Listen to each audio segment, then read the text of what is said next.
3-foot-long sports squad.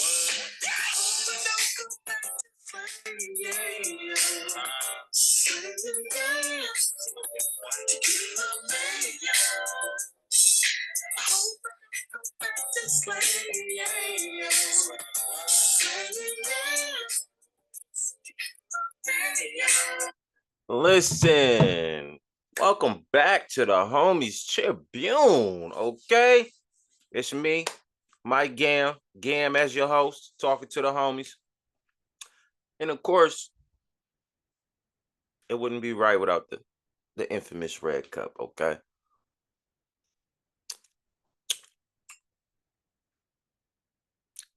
Don't worry about what's in my cup. It's my cup, okay? Listen, I hope I don't go back to slanging Yale to get my mail.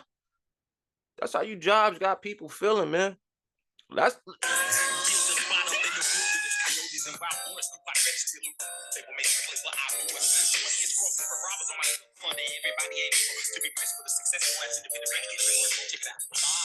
I got the game from my uncle St. Charles.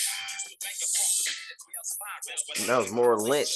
And just think, I used to sit the bench. I remember getting chased by the cops. Ooh, that's that old school 40 water. Huh? Yeah, 40? Listen, go listen to 40 if you ain't never listened to 40. 40 go give you some game. But them jobs, that's how y'all got people feeling. They hope they don't go back to slanging yayo, man. People trying to get it without the risk. But the time they giving to these jobs, 40 hours and some 40 plus hours in overtime and still getting underpaid and don't even have enough money to take the kids or the family on a little vacation is crazy. Yes, they're definitely contemplating shit. I hope I don't go back to slaying. For real. I seen Jabari Parker and he did an interview and they asked, um,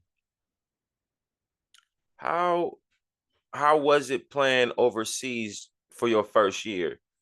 And he broke down, man. It was really sad to see.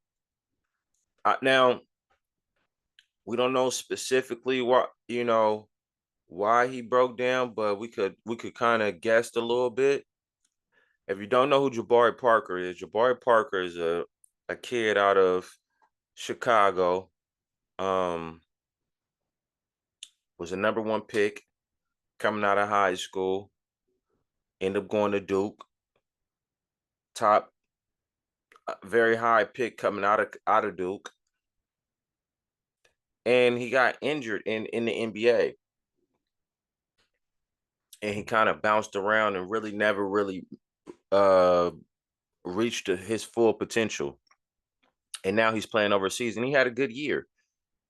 And so when the reporter asked him, I could just imagine,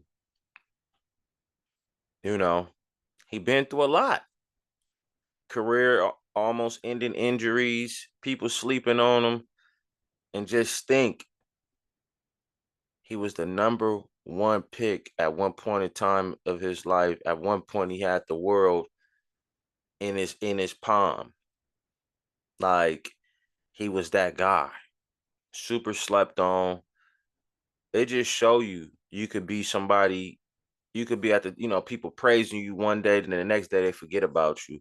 So I could just, and it's still me guessing because I don't know the guy, right?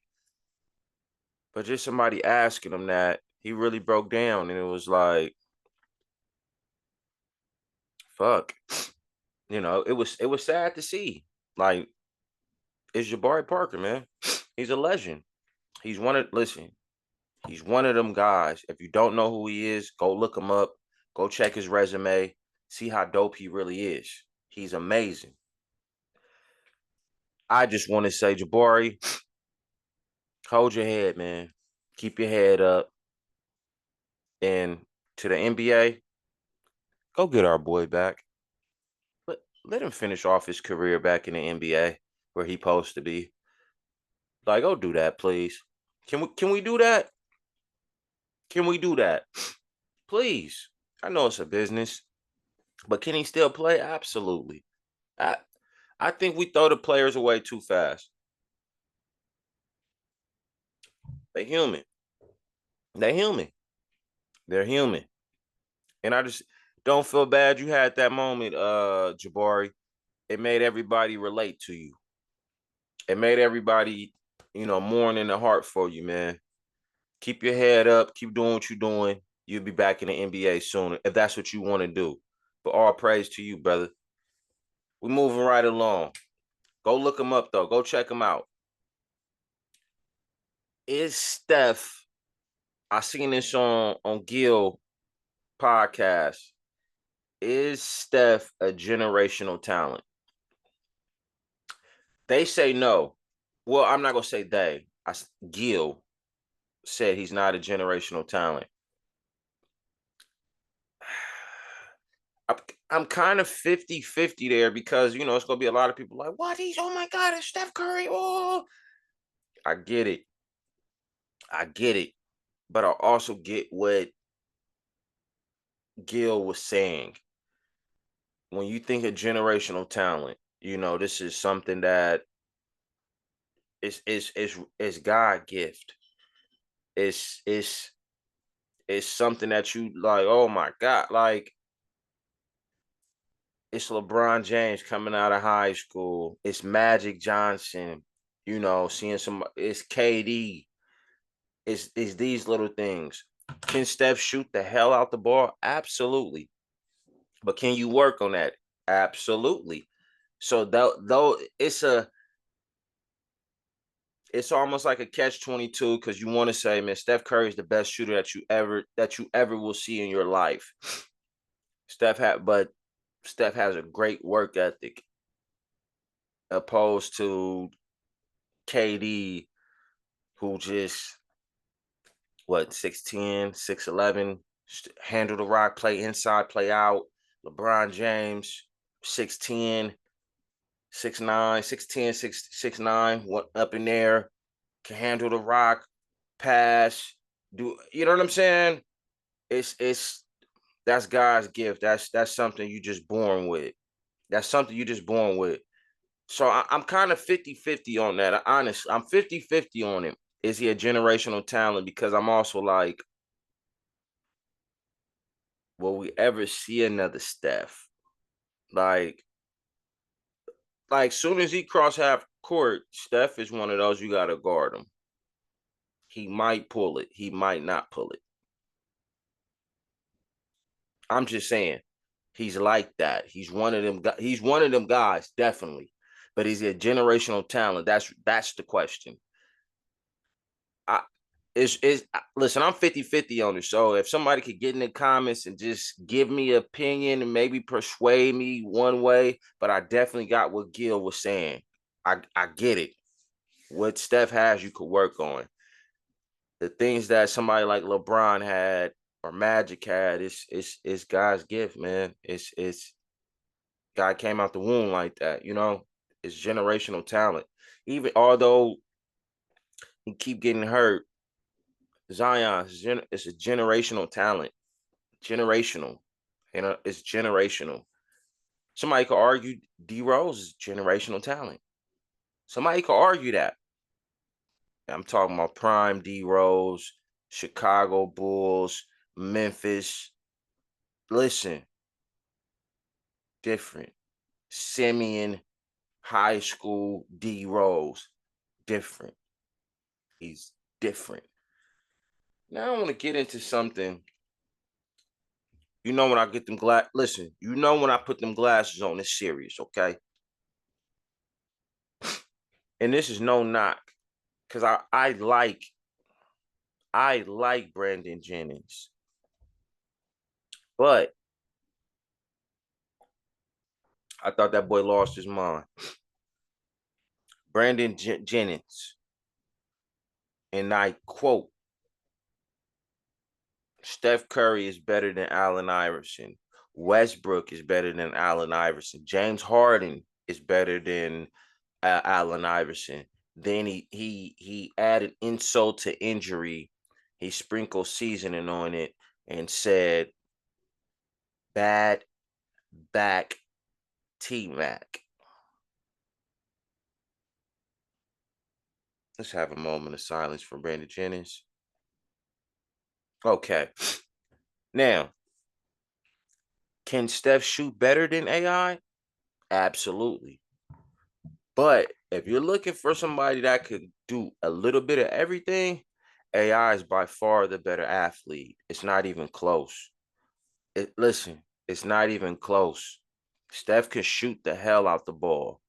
And they were trying to explain to him, Steph has, if you switch AI and Steph, like put Steph in it with the team that Allen Iverson had, do you think Steph would have took that team to the finals? I say no. I'm gonna say no. Although he's a great shooter, I say no. Somebody like Allen Iverson, there were everybody, all five eyes is on Allen Iverson when he had the ball. If Shaq and Kobe was cooking in the 2001 in that little era, it was one man that wasn't even 6 foot, barely 6 foot, that was giving problems to teams. AI was a headache to guard, man. AI was, listen, you can say whatever you want to say, right? This is the guy that crossed Jordan. This is the guy that crossed Jordan. And I'm going to leave it right there. Westbrook over AI. Love Westbrook. Can he jump higher than AI? Absolutely. Is he more explosive? As far as, yes. But we talking about putting the rock in the hole. It's not even close. AI is probably one of the purest scorers the NBA has ever seen. Period. Especially as far as a little man. It's not even close. James Harden. James Harden is up there just as far the James Harden can shoot better than AI. But we talking about just scoring. James don't go to the even Harden on Houston. He don't go to the hole enough. AI get in there and bang with you. He come from a different era. James Harden is close though as far as scoring. There's one point in time James Harden was the best scorer in the NBA. Like, and that's no cap. But the difference between the two, if I still had to pick, I'm still going AI because of it's a mindset that AI has that is you not really, it's either in you or it's not in you. You know what I'm saying? It's I'm not gonna say James Harden is not a dog, but is he a killer? Nah. And that's the mindset for AI. He a killer. Not killer, killer. Yeah, killer. Yeah. Yeah, it's different. It's different. Go listen. If you and Brandon Jennings said his era was better than the early 01. Bruh, I think people have this idea of like the 01 guys were trashed, like they were the, you know, move. No, bruh. No.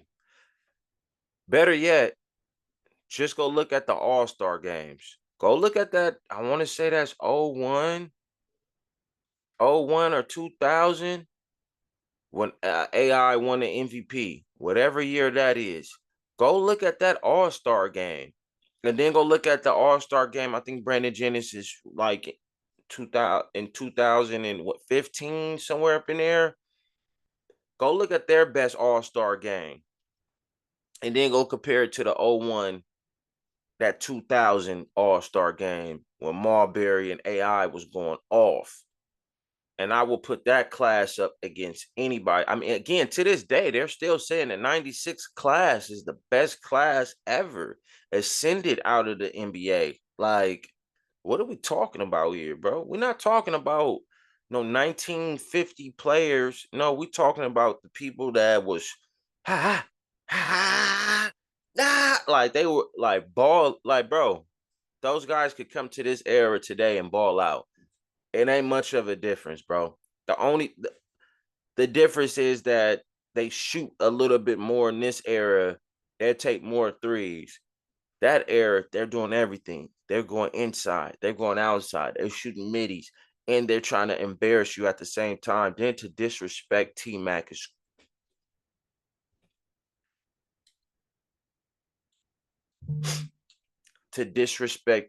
is crazy.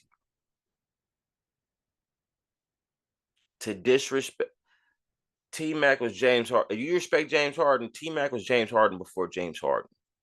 With with more, with I would say with more of a bag. Period. T Mac was nasty, nasty. I think B. I think you was hitting the weed too hard, bro. I think you need to go and look and really go look at T Mac. Uh, go look at his body of work. Yeah, he got injured. He had a bad back, but the reality of it is that little in that little frame of body of work, it's amazing. T Mac was on the level of Kobe. People won't give it to him, but Mac is up there. The boy is he's nice, and he was a different breed. I'm just saying. I'm just saying. We got the Mavs and we got Celtics tonight.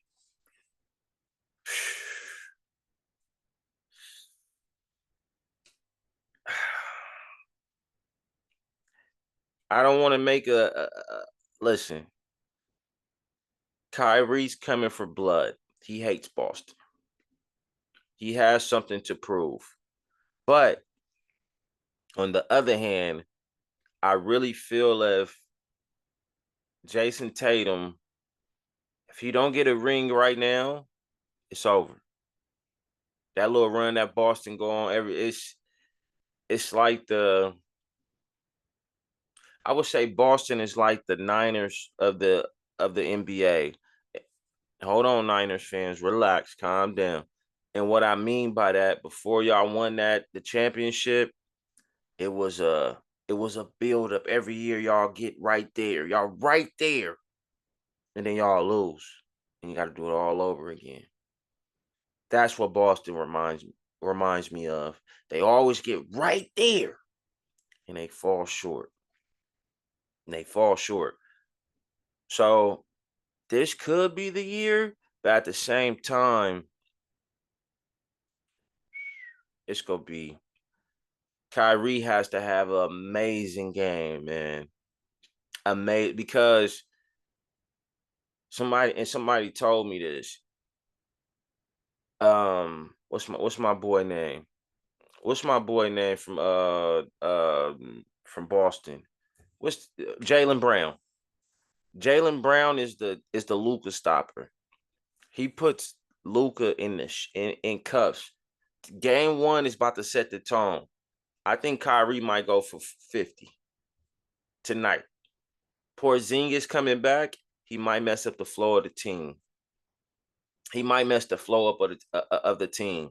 But him being able to shoot the three is going to give Lively and I can't think of the other big man right now for the Mavs. He's going to get him problems on the outside.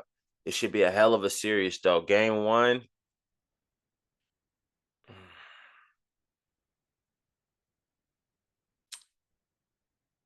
I'm going Boston game one. I'm going Boston game one.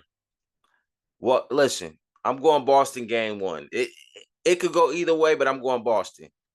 Like, comment, subscribe. Let me know what y'all think. Get in the comments. Let me know who y'all think will take game one. Me, Mike Gam, Homies Tribune, and of course the infamous Red Cup. And I'm signing off. Peace.